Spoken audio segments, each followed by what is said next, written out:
All right, morning everyone. Hope everyone had a great Christmas weekend. And this is our final Monday wrap up with Cody Davis before 2026 kicks in. And we got a special guest on. We got Coach Nick Lead Prejado. He's on Christmas break, so he's going to join us today. So, morning, fellas.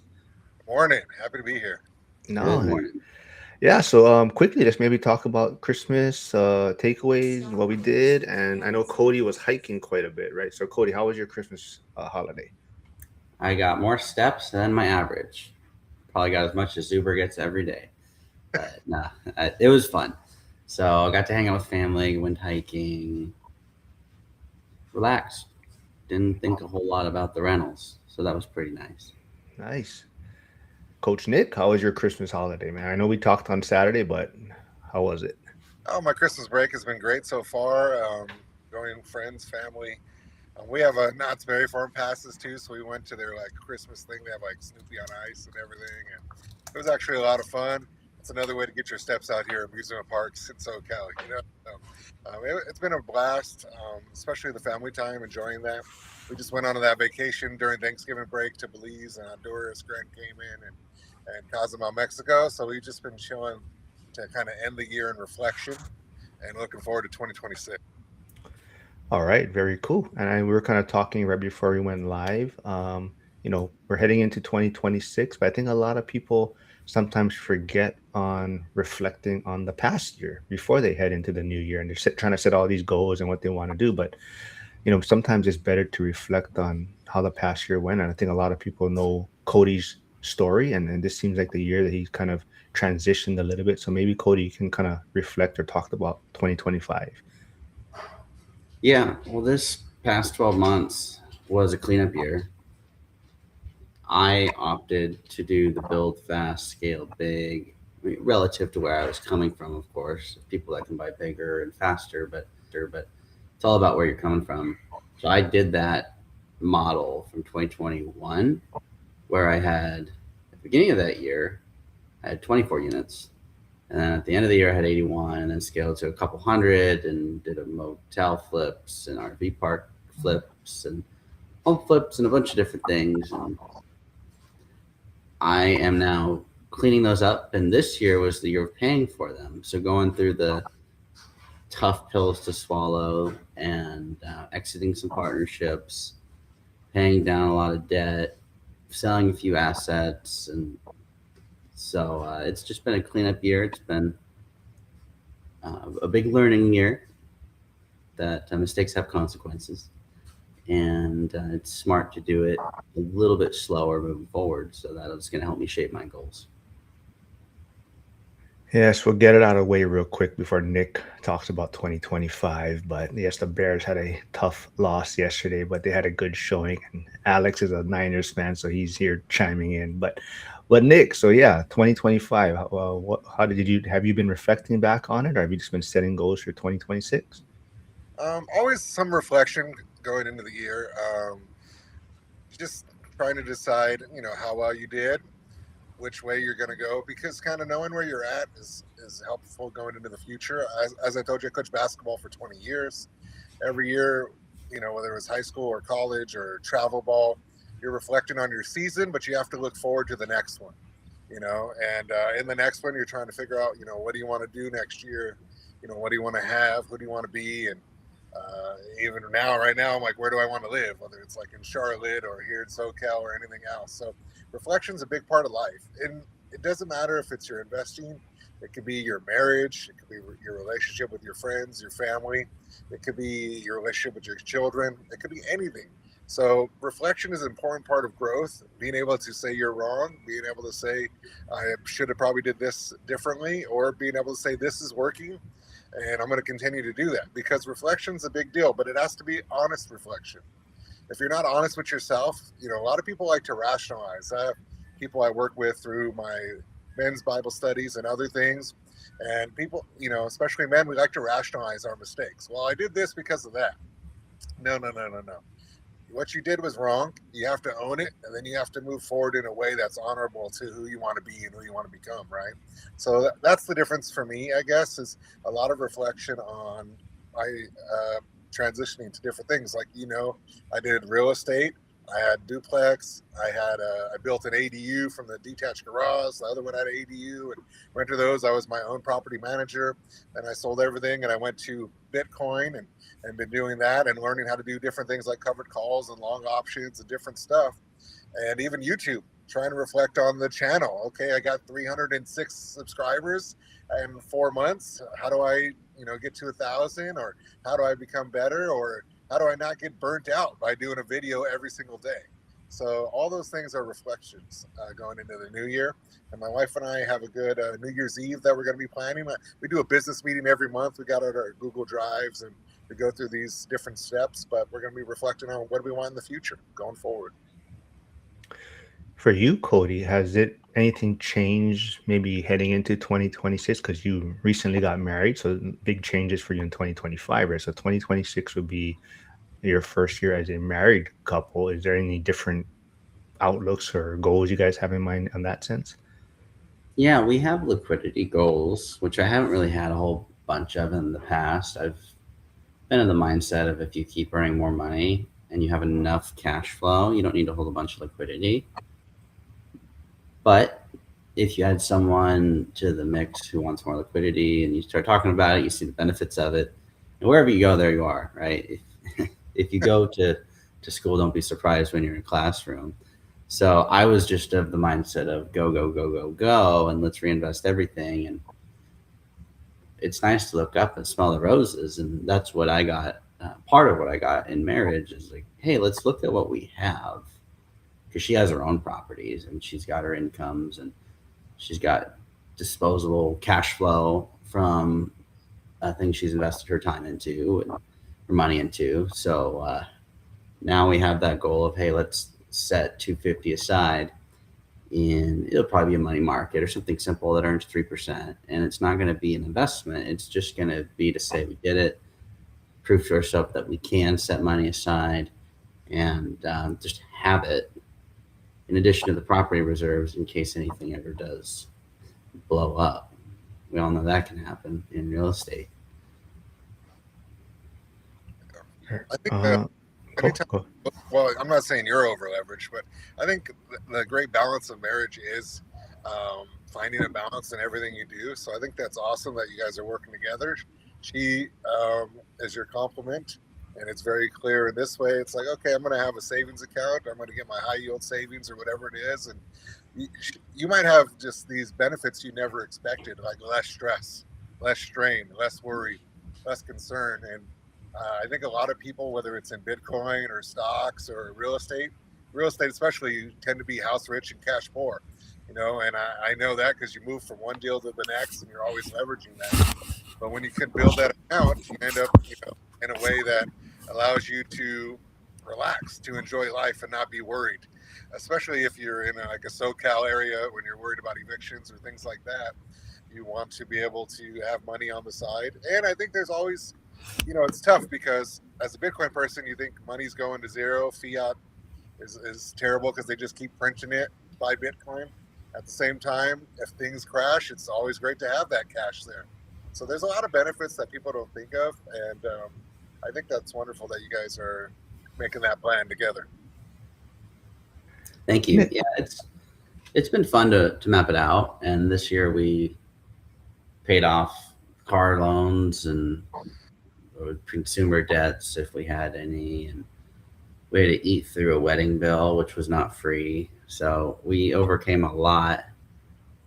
Leading up to the wedding, it was like, oh my gosh, our monthly expenses are just so high. Why are all of our accounts going down? But we get through it and they start going up again. And it's like, okay, we have peace. So hopefully next year will be the first really strong build year. And I'm glad that both herself and myself have assets going into it. Having the right partner really makes it easier. If it was just me or if it was just her, it's doable, of course. A lot of people do it, but it would be a lot tougher. Oh, yeah. Cody, you touched on liquidity mode, but Flavio was asking if a good deal shows up, will you buy it? I'm going to give you the answer without just saying yes or no.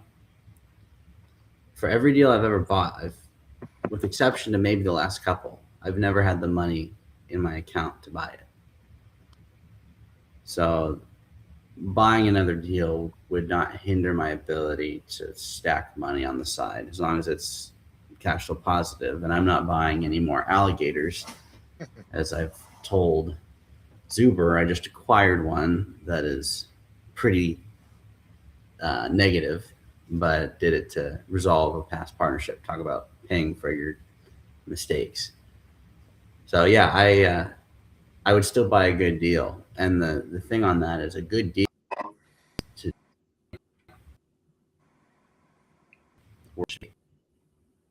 thirty. Oh, did I lose connection? Thing that said I lost connection. But I bought a deal for 430, about 25,000 into it. So with closing costs and everything, 430 plus 25 plus probably another 15 or so. I'm in it around 470, and I'm getting a loan on it in Q1. I've already engaged the lender for 550 because I got the asset value to 800. It was a great deal. So that's actually going to pull out all the money. It's going to pull out probably after fees like 60, 70,000, and it'll still cash flow. So it would be silly not to do that because that would get me closer to my goal, not further away. And that's the question that I like to ask myself. Does it move me closer or further away? Because rarely do you add a piece or remove a piece and it keeps you exactly where you are. Nick, so I know, you're really focused on Bitcoin right now, but I also know you're looking for a property possibly in Charlotte, more for personal reasons. But are you even actively looking for investment real estate deals?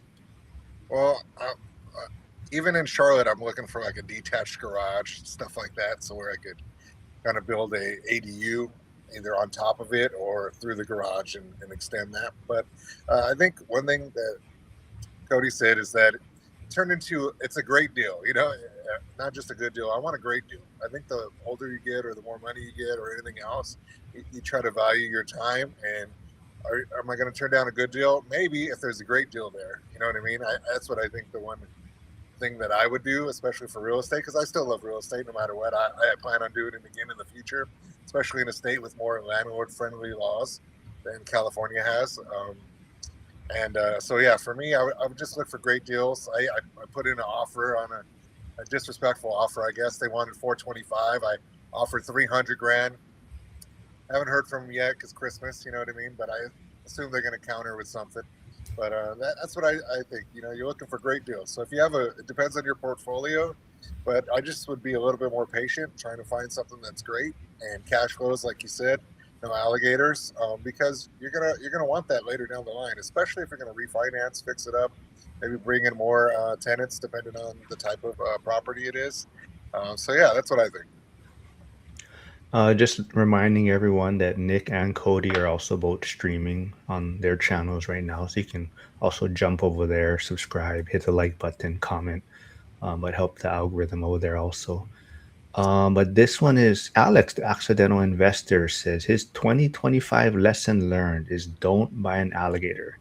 Cash flow is the key to financial freedom. As Cody just said, he bought an alligator, right? But to solve other issues, you said, right?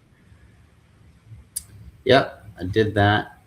There was a lot of mistakes made in that deal. It was a deal that wasn't supposed to be seller financeable. I talked to the listing agent. It was a property next to the resort that I had just bought a few years ago. And it's awesome. 2.5 adjacent acres with water frontage, and everything about the deal made sense. The property, I should say. And we did a 3-year note. Shouldn't have done that.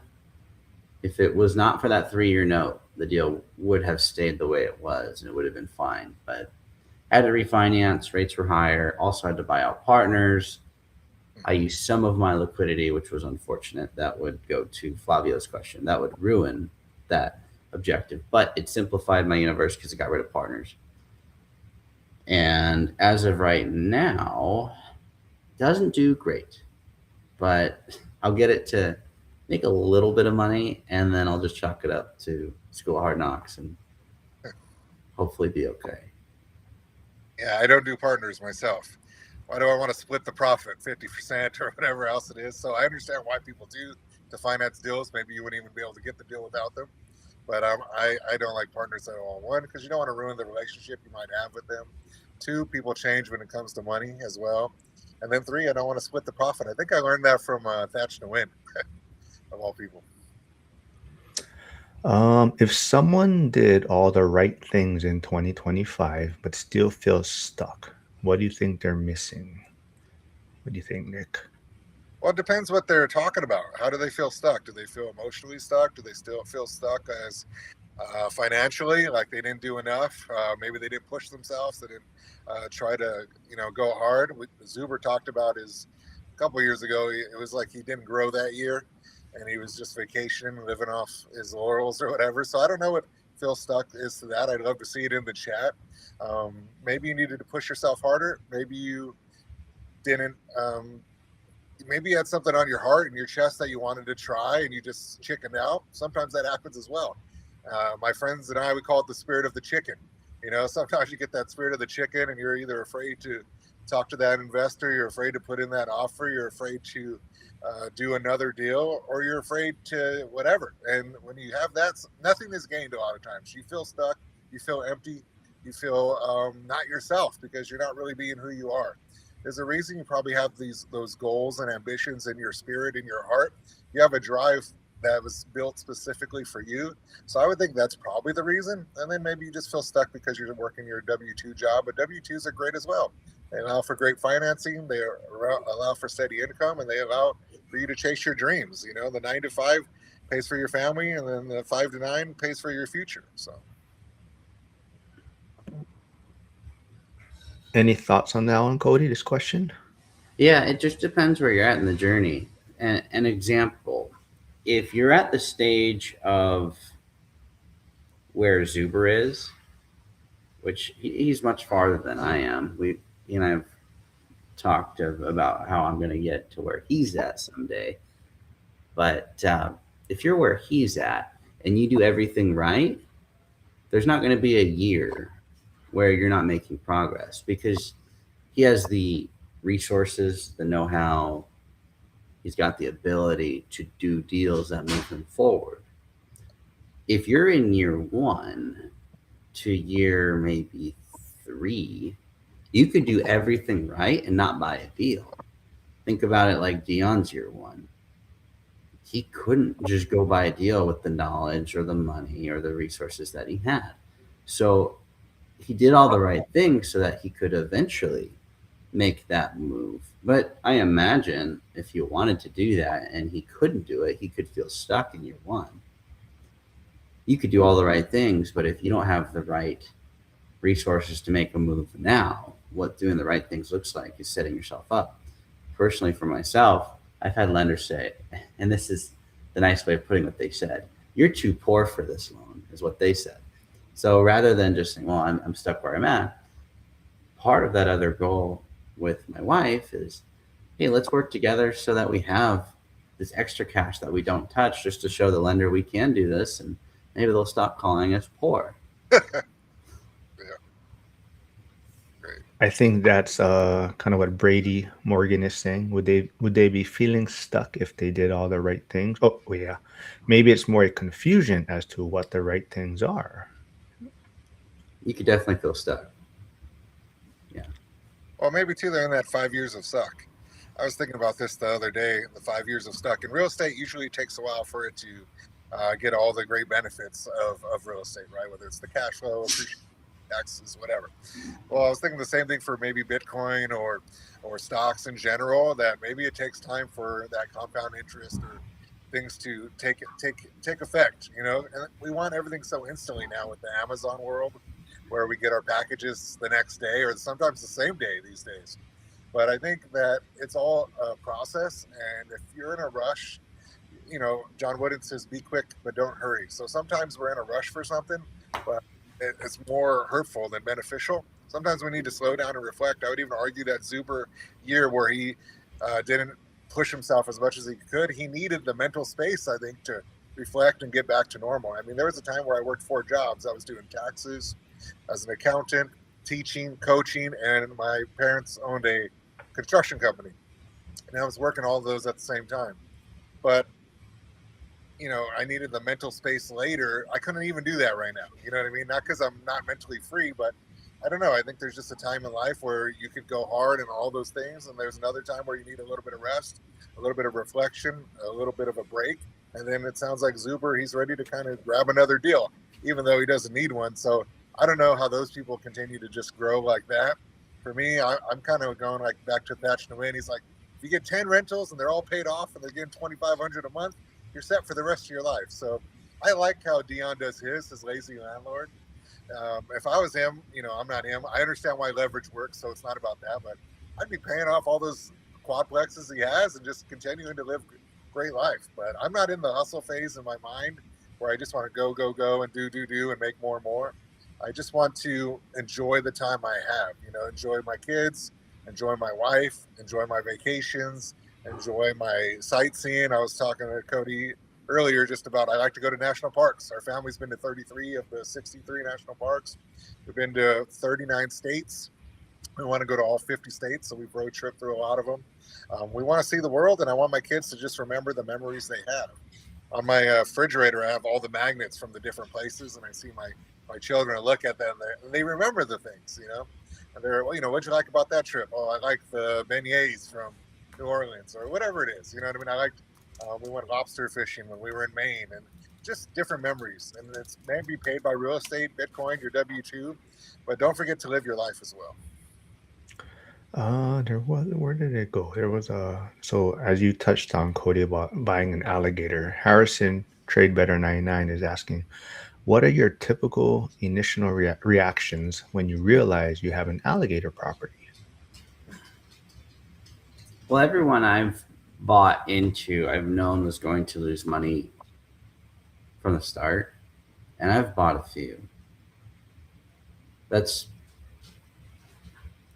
it depends. So if you're buying a house, like a rental house, and it's your first one, your second one, your third one, and you thought it was going to cash flow a couple hundred, and then you realize that life happens and you actually lose money every month. That's a bit of an unfortunate situation because you usually don't have a way to fix it. So if you're realizing that, you're like, shoot, did I do something wrong in my underwriting? Was there something I could have done better? And your reaction should be, there's something I need to learn from this. When I bought my alligator deals, I knew they were going to be negative. And because I fixed them, I had a whole bunch of forced appreciation that was predictable. And I did hit those metrics. So some of the alligators I bought were by far the biggest cash flow and net worth movers in the whole portfolio. The problem is if you keep playing that game, eventually you get slapped. So your lesson from every alligator should be, there's a takeaway or two I have to get from this. Like my alligator right now, it loses 5 figures a year, which is unfortunate. But the lesson was, don't do 3-year notes with multiple partners, because the partners want bought out and you have to refinance it. You got to either come with a lot of money or take up a lot of debt. And so I ended up taking on a lot of debt. And I had to get my lessons from that. But that should be your first gut-wrenching reaction after you're like, oh my goodness, this sucks, the world's caving in. It's like, okay, well, what can I get away from this? Because if you don't learn anything, then you're just another person who bought a property and you're going to either make money or lose money someday. Like that's all it is.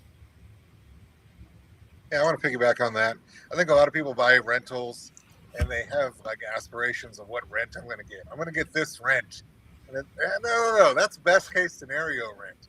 In your mind, you got to think worst case scenario rent, and everything else is a bonus. Look at the situation with insurance. Every year, the insurance goes up. Lately, I don't know how it's been for 20 years because I haven't been investing in real estate for that long. But it's like that kills your cash flow when the insurance goes up, and then you raise the rent, and they're pissed at you because you raised the rent.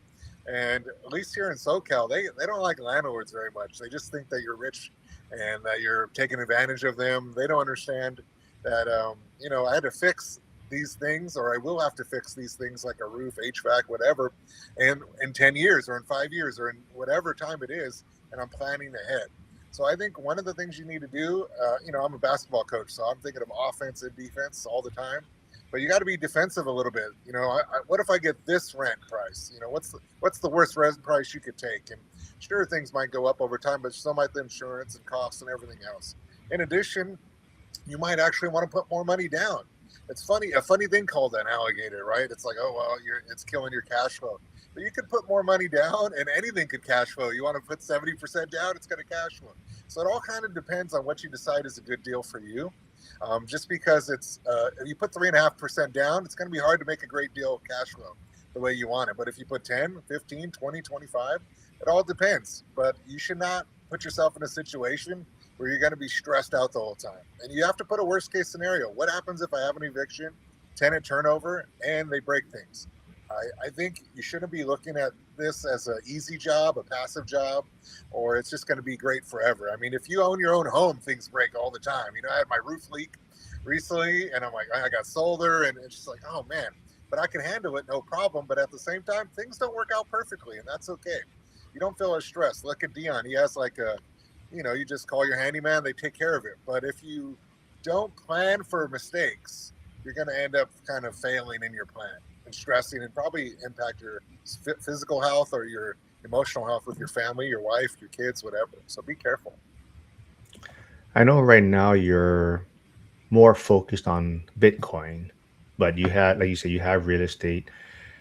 What is it harder to deal with? The issues with real estate, or is it the volatility of Bitcoin?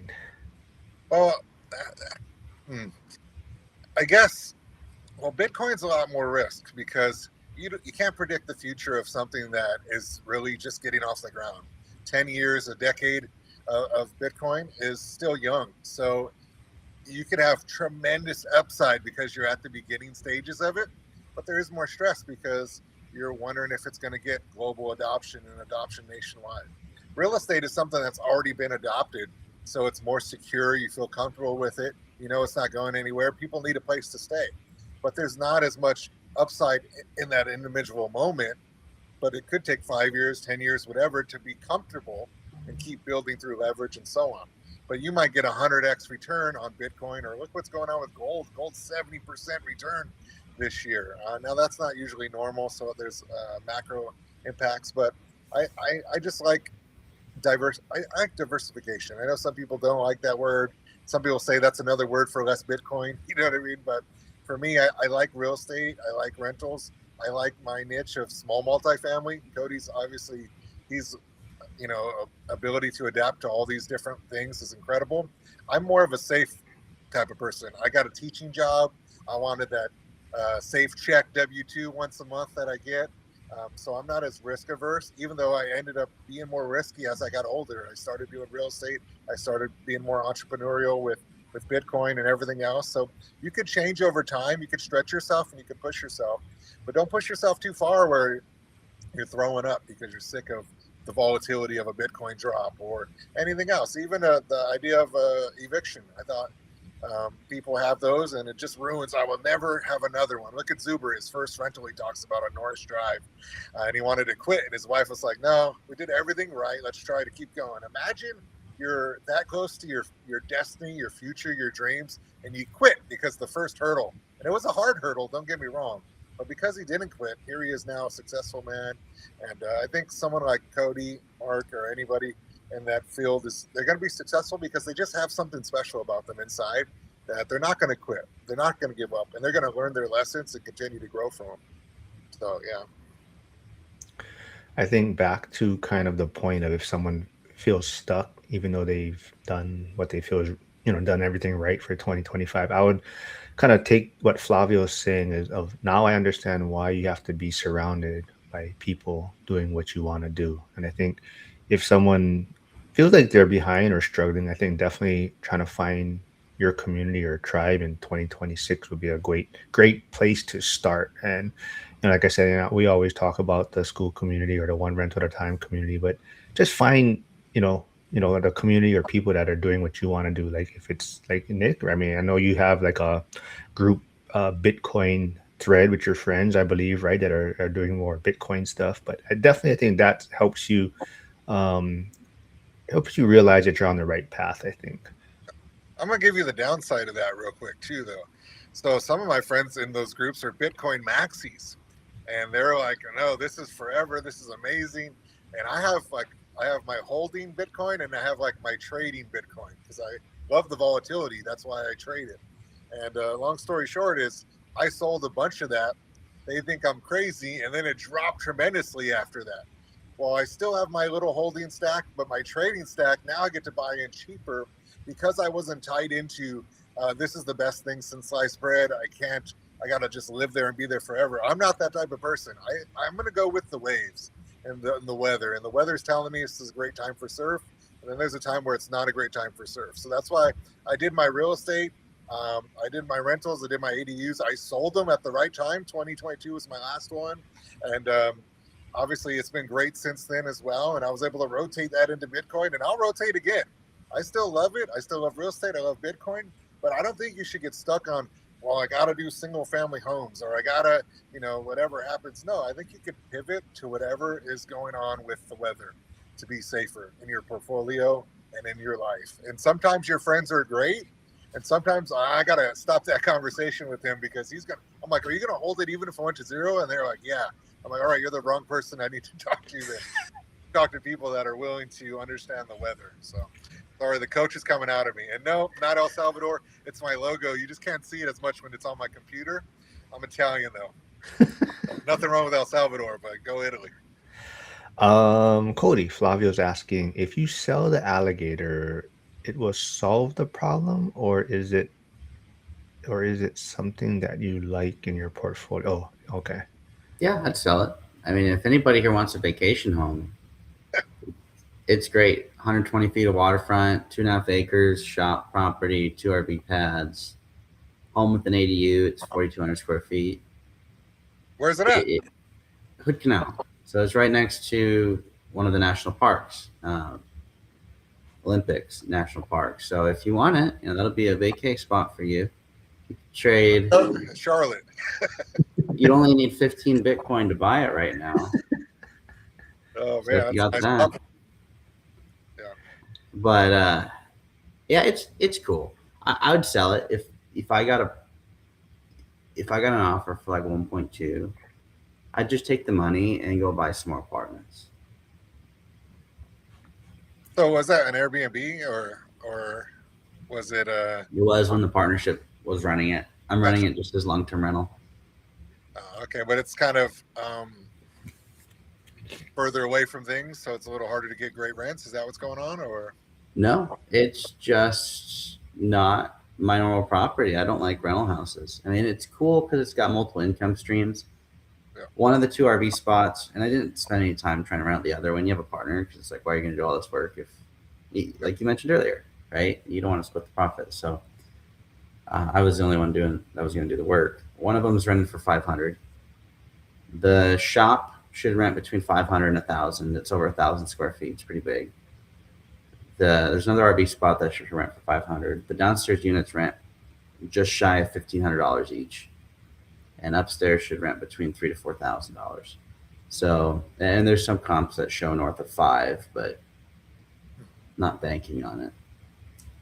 So it can do well. It can bring in 8,000, 9,000 a month of rents, but I'd rather just take the equity, take a couple $100,000, throw it in an apartment building, and turn the 200 to 300 grand into maybe 600,000-700,000 over the course of 18 to 24 months on a repeatable deal like the ones I've been doing. By any chance, do you use the RV park for tax benefits like the short-term rental loophole? No. Okay. I know I didn't see the whole clip, but I know Pace Morby, that's kind of his pivot now. He's like, man, short-term rental, people should just do RV parks because you can get the same average, less than 7-day average stay kind of thing, possibly. Mm-hmm. And then, yeah, so I was just wondering if you're doing it for that reason. No, I just rent out the space. They hook it up for power and water. They don't even live there, but it's just $500 a month, $6,000 a year, and that helps pay for some of the negative. But I would just sell it and get rid of the alligator. There's no reason to hold one. If you want to go there, just rent it. Brady Morgan is saying the importance of reserves, cushion for when things don't go right, keeps a small problem from becoming a big one. Yep. There was one. Where did it go? Oh, here. Yes, I'm trying to get Nick to join, but he says and come to Vegas in February. He says John Litz is saying school is awesome, but February event is even better. Meeting the folks that you listen to, post with, and get ideas from in person is incredible. Get those tickets before they sell out. And to that point, Zuber did mention January 15th is when his is the cutoff date for ticket sales because he has to get a head count for food and get things kind of situated. What's And crazy is like the speakers are really pretty awesome that he's going to have there. Especially like for me, I like the Rob built one. Like I think that's an incredible addition to have. But the dang hotels that weekend are crazy. The prices, by the way, if you looked at those, they're stupid. well, that's if you're staying on the strip. That's why I think. I mean, if you're going to stay on the strip, brother, you know what I mean? Yeah. So, Did Cody? What about you? Did you decide where you're staying at? Not yet. I need to Not, book a hotel. the problem is uh, it's Valentine's Day, bro. I can't. It's not that easy to just be like, hey, let's go do a conference. You know what I mean? Like, I used to coach and have games on Valentine's Day, so it was already like, nah, that's over with. Now I got to be careful. you gotta just tell her every day is Valentine's Day. Oh yeah, that's. Yeah. You already lost right there. Just tell her. You're already done. Uh, let's see. Yeah, but to that point, I mean, Cody is speaking. Like you said, Row Built. I don't know what the proper way to say. I think it's Row Built, Pace Morby, Jason Hartman, Brandon, Built Different Investing. Oh, John Litz is saying there's a 50% discount on the Golden Nugget, but that's not on the strip for um, Nick, John. But Know where let's the see. golden egg is at. It's Fremont Strip. That side I of like the Vegas. wind. You know what I mean? The Venetian. Big I one. think I think that's where Brandon is staying, the Venetian.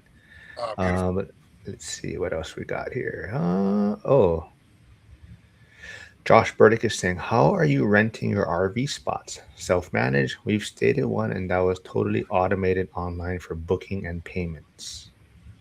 Well, again, it's just like storage. So I just post it up online. If someone doesn't want to have their RV on their property, they got power, water, all the hookups. They can just park it there, and I put it on Facebook Marketplace. That's how I rent out a lot of my weird stuff. It's not as normal. That's cool. Let's see. Ooh, what one habit people must drop in 2026 if they actually want their net worth to grow? I think getting rid of distractions. There's too many distractions in this world. I mean, your phone is designed to distract you. All those apps keep you swiping, keep you looking at reels, whatever it is. Now I know we're on Instagram or X and YouTube, so the hypocrisy right there is something. But there's too many distractions in this world. Even your friends can be distractions sometimes. They're calling you to dump their trouble, their stress, their pain, their heartache, and you got to sometimes turn your phone off and just dial yourself in. I even heard Alex Ramosi talk about this before. He's like, you know what? There's a lot of things getting in the way of your success for the next year, and that could be your own fault because you're not willing to say no. You're not willing to turn your phone off. You're not willing to just lock yourself in the room and continue to study, grow, and stretch. So I think for me, the number one thing is distractions. And if you could get rid of all the distractions or as many as possible, I think you're already going to have more success the next year. Cody, any thoughts? Fluffing your numbers and flexing to people. I mean, there's a lot of that. I've got people that I used to be friends with. I'm not really anymore. A lot of people do it. They just try and fluff up their numbers to make themselves look incredible, and then behind closed doors, you're like, oh my gosh, I'm struggling with this or this addiction, or I lost all this money gambling, or it's crazy stuff. But they got the Midas touch on the internet, and when they're speaking at an event, don't be that person. That's a bad habit, and it'll get you into bad situations because people are going to make assumptions that you can do certain things, and then you can't follow through, and it'll create a detrimental path for yourself. So don't don't fluff your numbers, just give the truth, try not to flex it up. And that I look at some of the videos I posted years ago, got a lot of attention, but they were obnoxious. And everything I said I did, but some of the videos were positioned in a way to make it look like I was a little richer than I was, and that's not good. Yeah, just like those Bitcoin Venetian Lambo posting Yeah. content creators, right? No, I'm just playing, Nick. Hey, mine's real. I sent you No, screenshots. I know. I'm just playing. um, but Grumpy Contractor Jim says, Cody, now that you have a W-2 in the family, wouldn't the short-term rental with a tax loophole all good for you tax-wise? No, I mean, could it be good for me? Sure, but I have more than enough write-offs from the apartment buildings I buy. Yeah, because I'm a real estate professional. I qualified for that every year for a while, and so it, talking with my EA and my CPAs, like I'm good with the write-offs that I get. So I don't want to branch off to this new shiny object just because I can get something. I'd rather just keep doing what I know how to do. I've already learned that lesson, so it's not worth it to me. Have your goals switched from wanting to continue to grow to, is there like an end goal in mind, or are you just going to continue to grow forever, or do you see yourself simplifying all the way down to something like I said, 10 rentals, 50 rentals, whatever it is, and paying them off?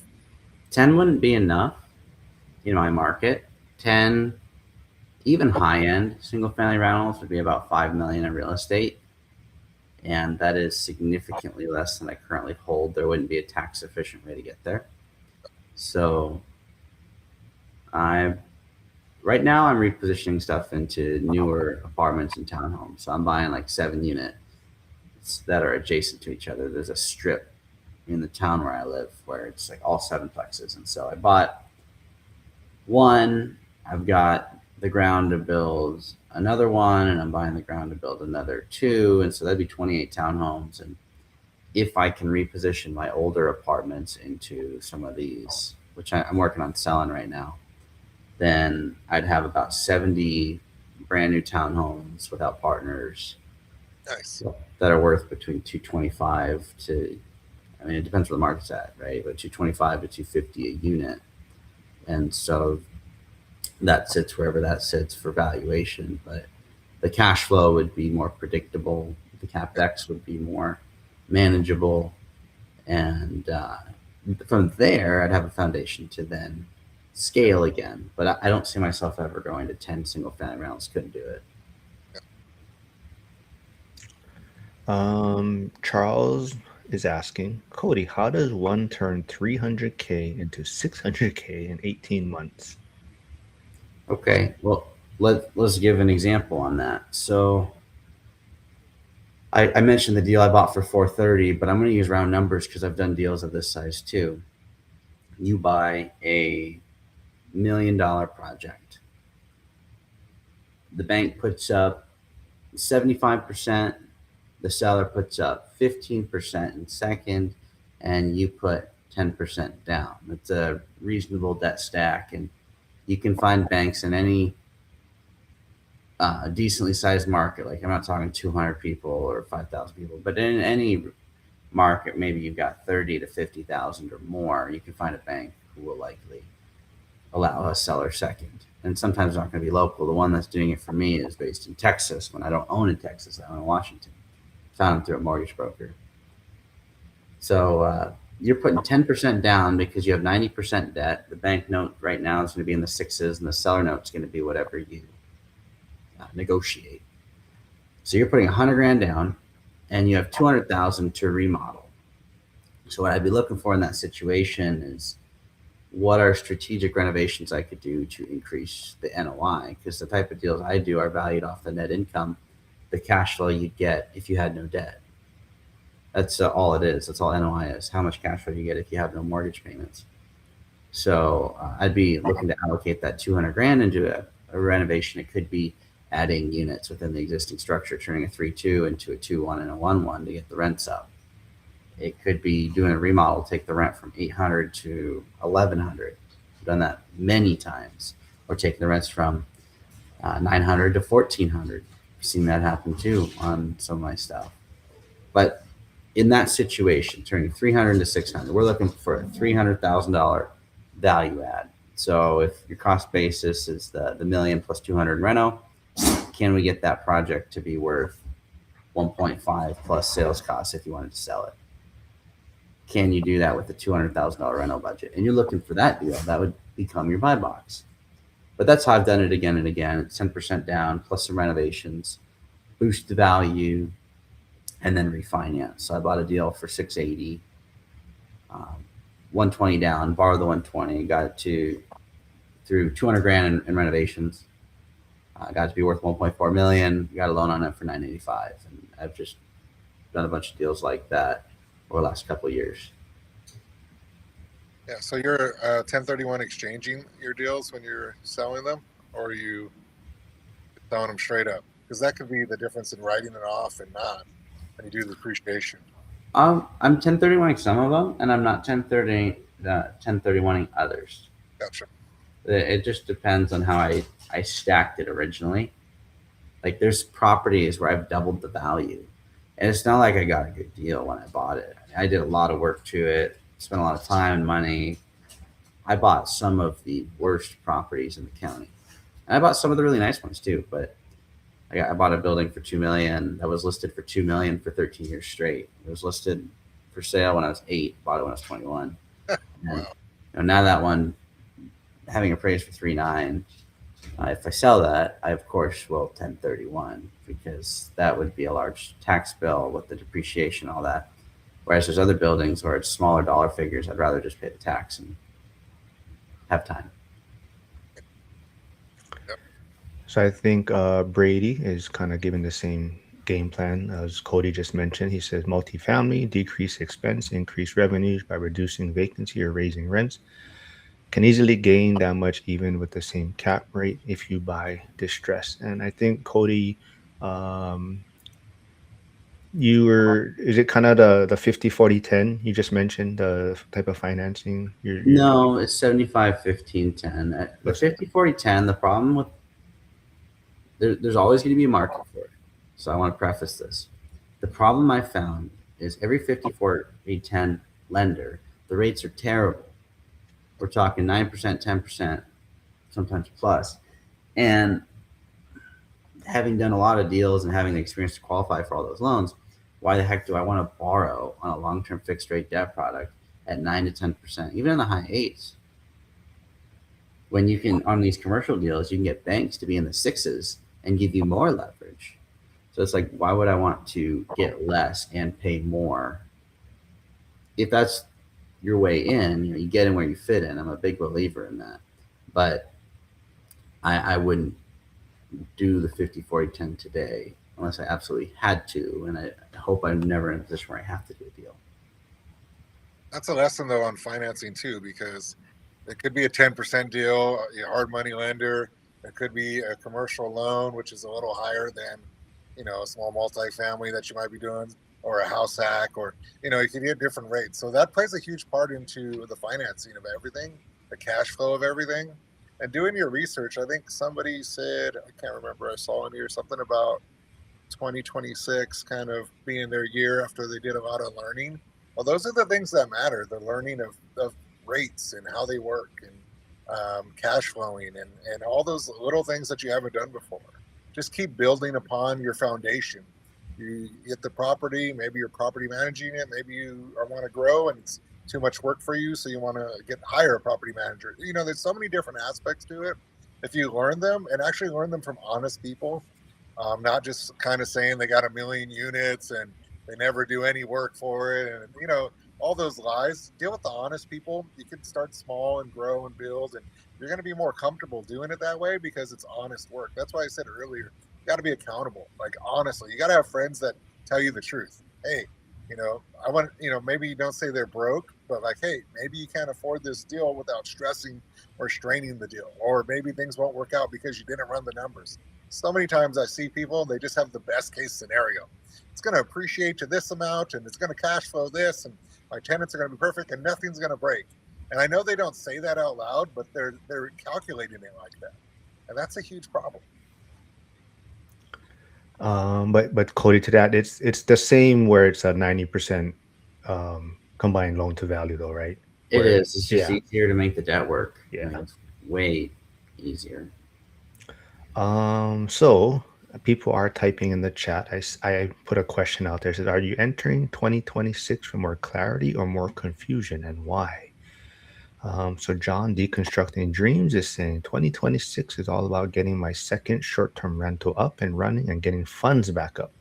Things are getting tight from the build. Yeah, he's been posting on school, keeping everyone updated. He is going through a lot of challenges, unforeseen. I think sewer line issues that came up, and then some health issues. But he's pushing through. Alex, the accidental investor, says 2026 is the year of clarity for me. I didn't even know I was an investor in January of 2025. I've learned so much. 2026 is a year of application, of a year of an intentional learning. Let's see. So Josh is saying, Josh Burdick, would you condoize those new townhomes for an eventual sell-off, or is it just easier as a 7 unit to sell? My game plan is not to sell them independent, and I would not sell them as sevenplexes unless I absolutely had to. When it's all said and done, there's going to be over 180 units. I'd have to recount exactly how many. But if I can get half of that, if I can get to 15 of these 7 units or 13 side by side sevenplexes, whatever the metrics are, it's going to be easier to sell 90 units or 105 units than it would be to sell 7. And it's going to be easier to sell the 90, 100, whatever units than it would be to sell 1. Because they're nice, they're new, they're centrally located, and there are funds that are looking to buy stuff specifically like that to get predictable cash flow. So I am pushing to stack a portfolio of $15 to $30 million of real estate that I own with no partners right there. And that'll be like block A of the portfolio. And then I'll try and do block B. And if it ever makes sense to 1031 block A, that'll be a headache that I'm not prepared for right now, but I'm not prepared for it because I haven't done it. And so when you get there, you get there. And just doing all the steps today, even though I'm not there, to one day be able to get there. I'm going to just skip over real quick. Flavio is saying those townhomes are in a great location. Yeah, you can move in. I'm going to have an empty in 2 months. Flavio is also saying definitely apartments are better when you have vacancies, with singles having them 2 months empty hurts. Oh, yeah.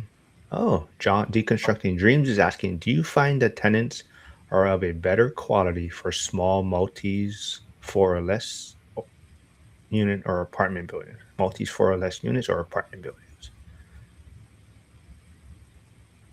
I can go first if you want. I mean, my single best tenant ever is in an apartment building. My worst tenant is also an apartment building. I own rental houses. I've owned rental houses for multiple years. I've had great luck with those tenants. My first tenant in my rental house was a nightmare. So, like Flavio was mentioning, if you have a bad experience, your experience is very bad. I've done maybe 50 evictions over the last 6.5 years. So I'm that, and really over that 6.5 years, it's probably been in the last 3. So I'm that big mean landlord that actually wants you to pay your rent and will follow through if you don't. But I have some of my best tenants in apartments, and Class C apartments at that. Some of my most hands-on tenants, the way I should put it, are in my nicer stuff. So I I think the way you treat people, regardless of their economic class, is going to determine how they treat your apartment and how they communicate with you. Yeah, in my research, there was more turnover in the apartment buildings than there are in the small multifamilies because they could be more like a home kind of, and they'll stay longer. In the research, um, I was my own property manager here in Southern California because evictions could be a pain here. So 50 of them might give me a heart attack if I was here in SoCal. So I wanted to make sure that I was really kind, nice, and um, really detailed in my who I allowed to rent my units. You know what I'm saying? Because one, I didn't want a property manager that just treated them like maybe less than, because that's not true. Just because they're renting, they're people and they're wonderful most of the time. And then I also didn't want them throwing just anybody in there that has low character, low values, low credit score, whatever it is. So I made sure to really be hands on. And my units, also, they're more expensive here. They're $1 million for you, that duplex or whatever you want. So you want to really make sure that you're putting the right people in. And I had great experiences with the people that I did have for the most part. And things come up, of course. But at the same time, I like small multis for that reason. I think they're going to stay a little longer. But Cody would know best. He's the expert on that. No, I'm getting there. The day that I'll be the expert on that, I'm the expert on evictions now. Say that. How long is the eviction there? It used to be much longer. Now it's 2 to 3 months. Oh, nice. Yeah, Well, I can get people out. It just costs like $3,000 to $4,000 and 2 months of rent. Yeah. and to Hyder's point, he's saying to Cody's point, treatment is key. Like Lumberjack Landlord says, curate a great experience.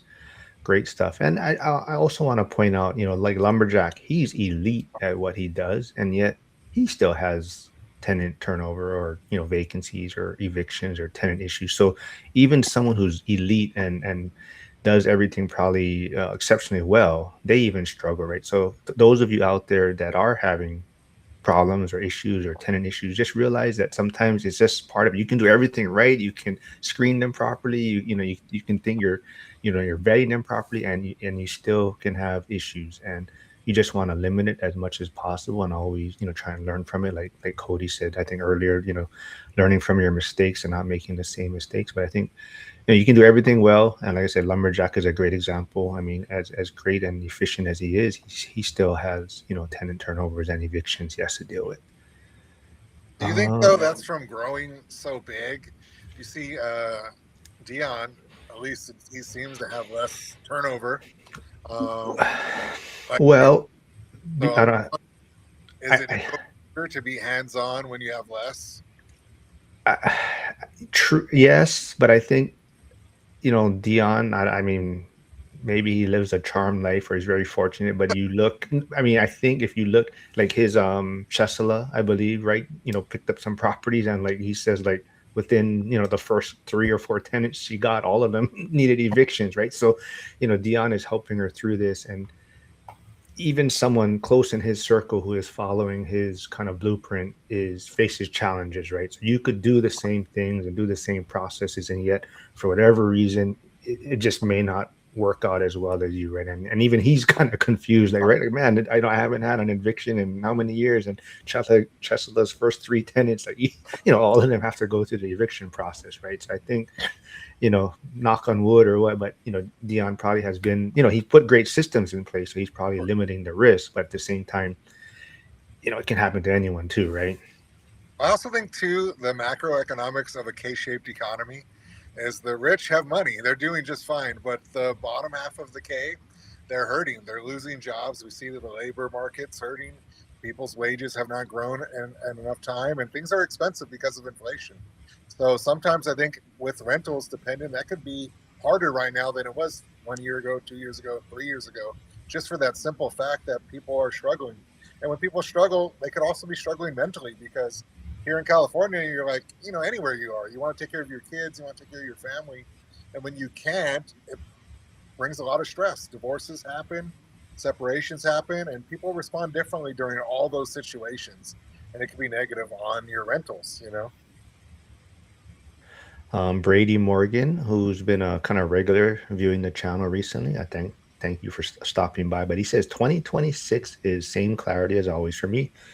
Continuing the plan, building the portfolio, hoping to put more time into my channel this year, though. Yes, so if you have a chance, I do not have his link, but Brady, if you are here, you can always put your link in the chat.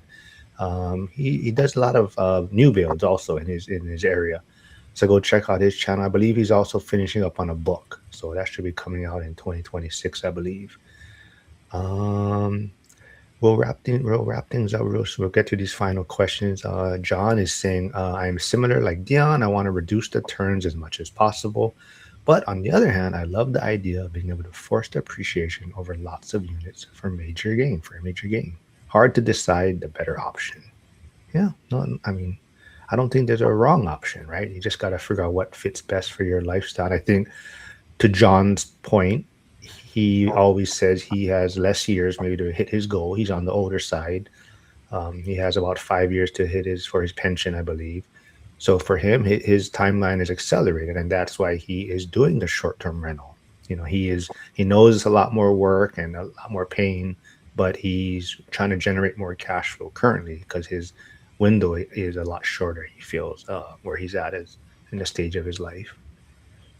You got to be Uh, of um, kind of growing too fast. That's how you could get in trouble as well. We see that even in businesses. It doesn't matter if you're a Wendy's. I think Wendy's closed 130 stores or whatever it is.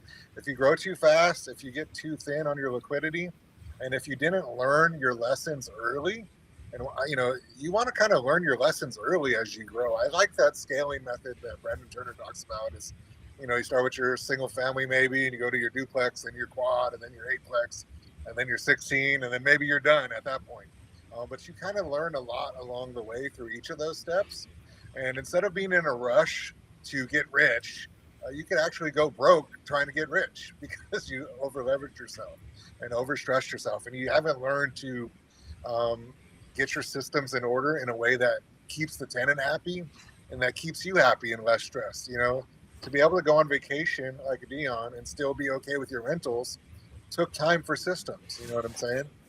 And I think that's just something people need to be careful of. Getting rich quick sometimes is the worst lesson you could learn through pain.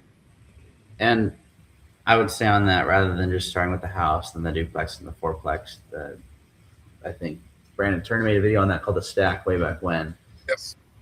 Invest in what you understand. So if you've done a whole bunch of studies and you understand commercial, you should probably go start with commercial, even though a lot of people are going to say, well, don't do that. If you understand a storage unit better than you understand a single family rental or a eightplex, you should probably buy the storage unit. You should start with what you understand, because then you can actually execute on the business model. Great point. The only thing I would add to that also is I would probably flip it to more lumberjacks method if you were going to do the residential side, is start with the quadplex if possible or the bigger, and then work your way down back to the single family or primary home, right? So maybe start with the quad, get in with the low down conventional financing, and it's easier to justify why you're getting or moving into a more of a traditional home in a sense, right? So working that path. So the 4-3-2-1 method, but yeah, like you said, you understand what you're doing. And I think that's why a lot, even some people that are commenting in the chat, they're accidental landlords, right? So a lot of people, that's just what they know. They got into the single family home, and that's kind of started their real estate journey. And maybe we can wrap it up with this final. We are not tax providers or give tax information, but Janelle is saying she just learned about rep status. I handle our rentals, and my husband has a W-2. Any tips for filing for the first time? So I believe, Cody, you mentioned that, and like I just want to reiterate, we're not giving tax advice here, but Cody, how do you handle it? I send all my stuff to my EA and ask them if they have any opinions on how to make it better. So I give them all the financials. They get all then they prepare the K1s, and unfortunately, lesson learned, you need to meet with them before you finish the year. So if you want to have any type of strategy, rather than playing catch up, you anticipate what you need to do. But send all your docs to your CPA. Don't file it yourself. I wouldn't do that. And look for the professional opinion. It's worth spending money to get the best professionals that you can. Yeah, we use the word understand before you do it often. Well, the same for your tax planning. I said I did taxes for 7 years. You should be meeting with your accountant way before you start doing any of the things. You know what I mean? So you sit there, you tax plan together, you have lunch, whatever it is, and you tell them your goals, and they'll tell you a roadmap to the best way of doing it. At least they should if they're any good at their job. And you need to follow that plan. If they tell you a separate account, use the separate account. If they tell you any of these certain things, make sure you follow those steps and not try to, I guess, build the plane while it's up in the air already.